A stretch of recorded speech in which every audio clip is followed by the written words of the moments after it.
Lahat ng puso'y hawak ng Diyos. At kung ang lahat ng puso'y hawak ng Diyos, lahat ng puso ay may kakayanang magmahal at makaranas ng pag-ibig, anuman ang pinagdadaanan natin sa buhay. Kaya nga po sa Ingles, yung pagbasa natin ngayon, ang sabi, ang mga pusong nasa kamay ng Diyos ay parang nasa dalampasigan. Dinadala ito kung saan man ito ibig. At tayo, kahit magkakahiwalay, dinadala pa rin tayo sa dalampasigan ng pag-ibig. Pinapadaloy pa rin ng Diyos ang pagmamahal sa pamamagitan natin. Yung mga taong kasama natin sa bahay, diyan natin tutuparin ang utos ng Diyos na magmahal.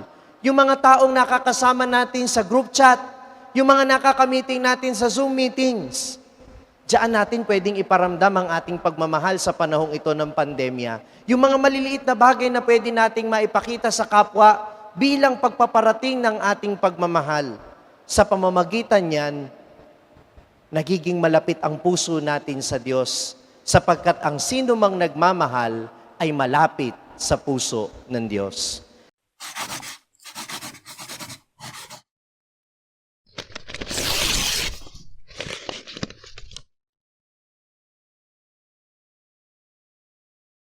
Sumainyo ang Panginoon At sumaiyo rin. ang mabuting balita ng Panginoon ayon kay San Lucas. Papuri sa iyo, Panginoon. Noong panahong iyon, dumating ang ina at mga kapatid ni Jesus. Ngunit hindi sila makalapit dahil sa dami ng tao. May nagsabi sa kanya, nasa labas po ang inyong ina at mga kapatid. Ibig nilang makipagkita sa inyo. Ngunit sinabi ni Jesus, ang mga nakikinig ng salita ng Diyos at tumutupad nito ang siya kong ina at mga kapatid. Ang mabuting balita ng Panginoon. Pinupuri ka namin, Panginoong Hesukristo. Magandang araw po sa inyong lahat, lalo na sa mga kasama natin sa ating live streaming na nanonood mula sa iba't ibang panig ng ating bayan, bansa at sa buong mundo. Kamusta po kayo at i-comment po ninyo kung saan po kayo nanonood at kaisa ninyo kami sa pananalangin sa mga oras na ito. Narinig nyo na po ba yung salitang feeling close? Ito yung mga tao na hindi naman talaga kayo close, feeling lang nila close kayo. Kaya parang pag kinausap mo, akala mo ay matagal na kayong magkakilala. Pero in totoo, ikaw naiilang ka kasi parang, hello, ngayon lang naman tayo nagkita, no? Pero alam niyo sa panahon natin ngayon, maaaring may bagong kahulugan ang feeling close. Diba? Kasi sa panahon natin ngayon, yung mga online, yung mga virtual, feeling close na lang din tayo sa pamamagitan na lang ng tawag, sa pamamagitan na lang ng chat, sa pamamagitan na lamang ng pagte-text, ng pagme-message, dyan na lang tayo nagiging close. Pero bilang tao, di ba, hinahanap natin pa rin sa closeness yung feeling. Di ba? Palaging kaugnay ng closeness yung feeling. Kaya nga kapag tayo ay nagdadasal, gusto natin nakahawak tayo sa puon. Amen? Gusto natin may nahihipo, gusto natin may nakikita. Kapag tayo ay nagmamahal, gusto natin ihayakap. Pag tayo nalulungkot, gusto natin inaakbayan tayo. At ang nakakalungkot, hindi yan pwede ngayon. Pero ibig sabihin ba, kapag walang feeling, walang closeness? Pinapaalala sa atin ngayon ng ating Panginoong Hesukristo sa Ebanghelyo na kahit walang feeling, pwedeng may closeness. Kasi kahit yung kapamilya niya mismo, yung mga malalapit na alagad niya, ay nahaharangan ng mga tao kaya hindi makalapit sa Kanya. Nasa labas po ang inyong ina at mga kapatid, ibig nilang makipagkita sa inyo. Hindi makalapit kay Jesus dahil maraming tao. At ngayon hindi tayo makapaglapit-lapit. Bakit? Kasi may virus. Hindi tayo makahipo sa puon kasi may virus. Kaya kung minsan, hindi natin feel ang pagdadasal. Hindi natin feel ang pagmamahal ng iba. Pero hindi ibig sabihin nawawala yung closeness. Kasi yung closeness, pwede nating mapanatili kahit walang feeling. Kaya po minamahal ko mga kapatid, ito ang panawagan sa atin sa panahong ito.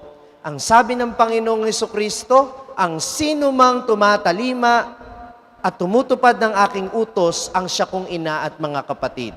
Ibig sabihin pala, kapag sa ating bahay, nagmamalasakit tayo sa ating kapwa, ibig sabihin pala kahit ikaw ay senior citizen o dahil ikaw ay immunocompromised, hindi ka makalabas para makapagsimba, kapag tinutupad mo ang utos ng ating Panginoon, nagmamalasakit ka sa kapwa, hindi mo pinapalampas ang araw na hindi ka nagdadasal, pinapalalim mo pa rin ang ugnayan mo sa Kanya, nananatili kang malapit sa ating Panginoong Hesukristo.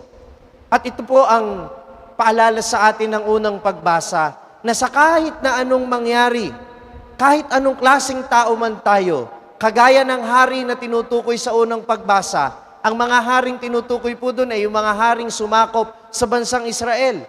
Hindi po sila mabuting lahat, subalit ang pinapaalala sa atin ng karunungan, lahat ng puso'y hawak ng Diyos.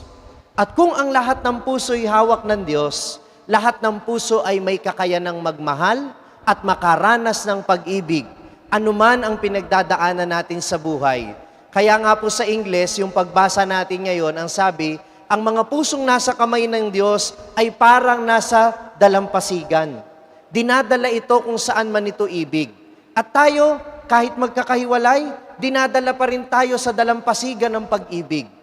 Pinapadaloy pa rin ng Diyos ang pagmamahal sa pamamagitan natin. Yung mga taong kasama natin sa bahay, diyan natin tutuparin ang utos ng Diyos na magmahal. Yung mga taong nakakasama natin sa group chat, yung mga nakakamiting natin sa Zoom meetings, diyan natin pwedeng iparamdam ang ating pagmamahal sa panahong ito ng pandemya. Yung mga maliliit na bagay na pwede nating maipakita sa kapwa bilang pagpaparating ng ating pagmamahal. Sa pamamagitan niyan, nagiging malapit ang puso natin sa Diyos, sapagkat ang sino mang nagmamahal ay malapit sa puso ng Diyos. Kaya minamahal ko mga kapatid, ngayong panahon ng pandemya, iba ang kahulugan ng feeling close. Ngayong panahon ng pandemya, hindi natin kailangan palagi ng feelings para maging close sa isa't isa. Ang kailangan lamang natin ay magdesisyon na pakinggan ang tinig ng Panginoon na tumatawag sa ating magmahal. Ilagay ang ating mga puso sa mga kamay niya upang dalhin tayo sa sino mang nangangailangan ng pag-ibig, nasaan man sila sa mundo, saan man sila sa ating kapwa-tao. Kahit pa ito'y nasa Zoom, nasa Messenger, nasa Viber, o kahit yung pinakamalapit sa iyong kapitbahay mo o kasama mo sa bahay, diyan ka tinatawag magmahal, sapagkat sa pagmamahal mo sa kanila, hindi ka lang nagiging feeling close kay Jesus. Nagiging tunay kang close sa Kanya kahit kung minsan walang feelings. Amen. Kung na-bless ka ng pagninilay natin sa araw na ito, huwag mong kalimutang mag-subscribe sa page na ito at i-click ang bell button para manatiling updated sa tuwing nag-upload tayo ng mga pagninilay dito. At syempre, hindi pwedeng ikaw lang ang nabe-bless. Kung gusto mo ring mabless ang iyong mga kaibigan at mahal sa buhay, i-share ang link ng video na ito sa kanila. Ako po si Father Franz Dizon, ang content creator ng Sa Madaling Sabi na matatagpuan ninyo sa iba-ibang social media platforms. Pari ng Diocese ng Malolos, at ngayon ay matatagpuan na rin po ninyo ang aking mga pagninilay sa #1 Catholic app in the world, ang Hallow.